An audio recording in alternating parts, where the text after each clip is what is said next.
Hari ini kita akan belajar tentang al-arkam. Al-arkam maksudnya nombor-nombor, ataupun kita belajar tentang ar-raqmu.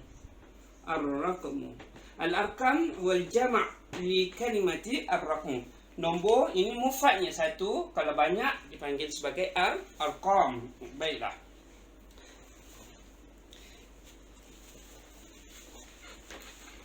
Lil mubtadi'in nabda bi sifir. Kita mula daripada kosong, iaitu yang pertama rakam sifir, nombor sifir. Okey, rakam sifrun. Sifrun. Sifir apa? Sifrun. Sifrun adalah kosong. Dalam bahasa Arab, kosong berbentuk rumus dia, ramzun dia adalah begini. Okey, kita start dengan kosong. Baiklah. Qabla nabda, hayya nu'arrif ma hiya al-arqam. Al-arqam, ar-raqmu yanqasimu ila naw'ain. Dia terbagi kepada dua bahagian. Baiklah.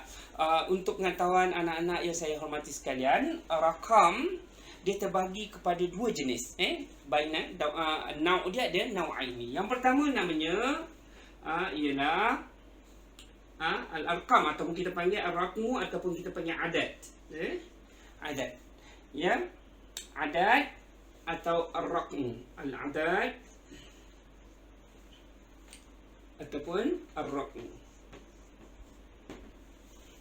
Okey, dua-dua ni maksudnya sama, rakam ataupun adat.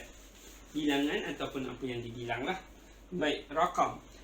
Nombor yang pertama, ya, terbagi kepada dua sebagaimana yang saya terangkan sebentar tadi. Rakam terbagi kepada dua. Yang pertama namanya adat. Adat yang kita panggil adat lah. Adat asli, adadul asli. Yang kedua namanya adat at-tartibi. Aywa. Ma huwa adatul asli? Ma hiya adatul asli? Kita kena tahu apa itu adat asli dan adat tartibi. Dua ni saja. Untuk beginners, kita perlu hanya tahu apa itu adat asli dan adat tartibi. So, jom kita ke adat asli. Adat asli ni adalah yang biasa kita gunakan adalah adat asli. Ialah contohnya adalah sifir. Sifir. Kosong. Kosong, satu, dua, tiga dan sebagainya lah. Sampai infinity. Apa pula itu adat tartibi? Okey, adat tartibi. Tartibi.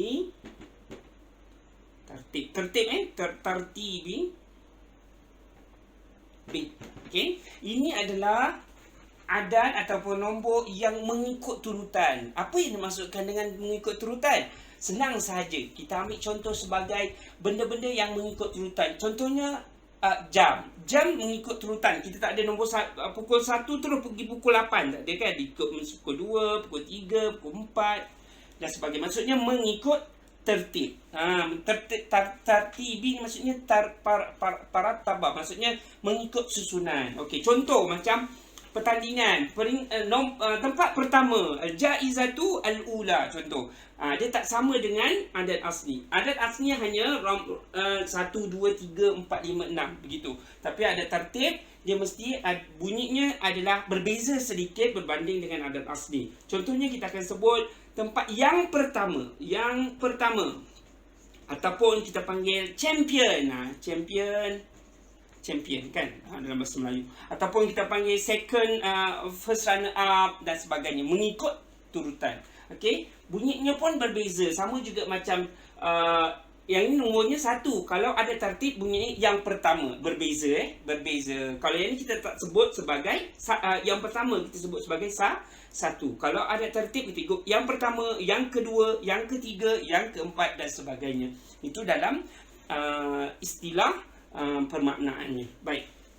So kita teruskan kepada adat asli dulu. Baiklah. Untuk yang macam tak pernah jumpa pun, apa itu adat asli dalam bahasa Arab, macam mana rumus dia, macam mana bentuk dia, baik, saya akan ajar satu per satu. Sebab mungkin dalam soalan listening, dia ada berkaitan dengan nombor 1 sampai 9. Jadi kalau boleh, untuk adad asli kita mahirkan dulu tentang nombornya. Hafal daripada nombor 0 sifir sampai nombor 9. Ayuh, kita start dengan rakam sifir dulu. Sifir ni bukan sifir, siti, sifir, siti, sifir. Sifrun, kita panggil sifrun dalam bahasa Arab kita sebut sebagai kosong. Bagaimana bentuknya? Bentuknya begini. Baik, yang kedua, wahid. Okey, wahid. Kita pernah dengar tak nama orang nama wahid? Pernah kan?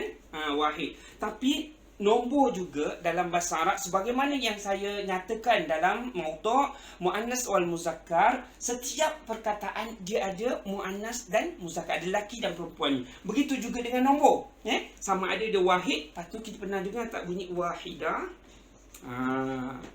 Wahidah. Wahid adalah untuk satu. Wahidah adalah untuk satu perempuan. Wahid adalah untuk lelaki. Baik, ini berbentuk sifat lah. Kalau kita wahid, Muhammadun wahidun. Contoh kita nak kata Muhammad satu, wahidah, jamilah, macam tu. Nombornya satu. Baik, macam mana nombor satu ni? Nombornya begini. Begitu je lah. Sama juga macam Roman. Okey, kedua. Okey, wahid. Okey. Yang kedua, ini wahid bentuknya begitu. Nombor 2 macam mana? Isna ni sebutan dia. Isna ni. Macam mana bentuknya? Ada orang buat begini. Tapi bentuk yang sebenarnya dia tulis beginilah. Ataupun macam ni. Boleh, tapi untuk beginners ni kita buat bentuk yang asli dia, yang biasa orang Arab tak guna nombor macam ni. Nampak macam ni. Ini bunyinya isnani. Isnani ramzun dia macam ni, ramas dia ataupun ramas ni apa bentuk dia begini. Baik, nombor 2. Sekarang kita pergi kepada nombor 3. Baik. 3 dalam bahasa Arab bunyinya adalah salasa. Boleh juga salasa atau salasun ataupun salasatun. Tak ada masalah. Dua-dua betul. Bentuknya macam mana? Dia ada 2 nabirah. Ni nabirah namanya. Okey, 1, 2 dan 3. Yang keempat, arba'ah. Arba'ah boleh, arba'un boleh, arba'atun pun boleh. Tak ada masalah. Diikut kepada kalau contohnya kita kata kitab, kita ada 4 kitab. Contohnya kita kata arba'ah kitaban. Macam itulah. Maksudnya kita nak menunjukkan kalau arba'un. Kalau kita nak menyebut kalau benda tu adalah benda perempuan, maka kita kena letakkan dia sebagai tamarbutah ataupun tidak. Kalau lelaki kita tak letaklah. Arba'un, arba'atun pun boleh, tak ada masalah. Bentuknya macam mana? Begini. Baik, seterusnya, lepas arba'ah kita ada 5. Dalam bahasa Arab bunyi 5 apa? Khamsah. Khamsun boleh, khamsatun pun boleh. Tak jadi masalah. Okay. Tapi sima'inya Arab akan bunyi sebagai perempuan lah nombor ni. Sebab dia adalah benda yang tidak berakal. Biasanya benda tak berakal ni Arab, kalau dalam bahasa Arab kebanyakan dia jadikannya sebagai jenis perempuan. Khamsatun, arba'atun, salasatun dan sebagainya. Bukan ni. Khamsah bentuknya macam tamarbutah tapi dia tak ada titik. Dia bentuk titik macam itu. Baik, macam mana dengan nombor 6? Mahwal 6 dalam bahasa Arab. Sitah boleh, sitatun pun boleh, tak jadi masalah. Bentuknya macam mana? Tak cukup cantik. Tukar sikit, bentuknya begitu. Okey, boleh nampak Baik. Sitatun bunyinya apa? Sitatun. Lepas sitatun kita ada 7. Sab'atun. Macam mana bentuk dia? Bentuk sab'ah dalam bahasa Arab bentuknya begini. Kena hafal kena ingat ni semua ni. Bentuk dia dan cara mengeja sebutan tersebut. Imla dia macam mana? Okey.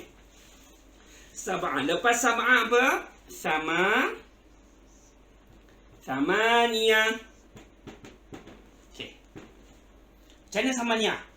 Samanya bentuknya begitu. Samaniyatun ataupun samanion pun boleh, samaniyah pun boleh, tak ada masalah. Kemudian kita ada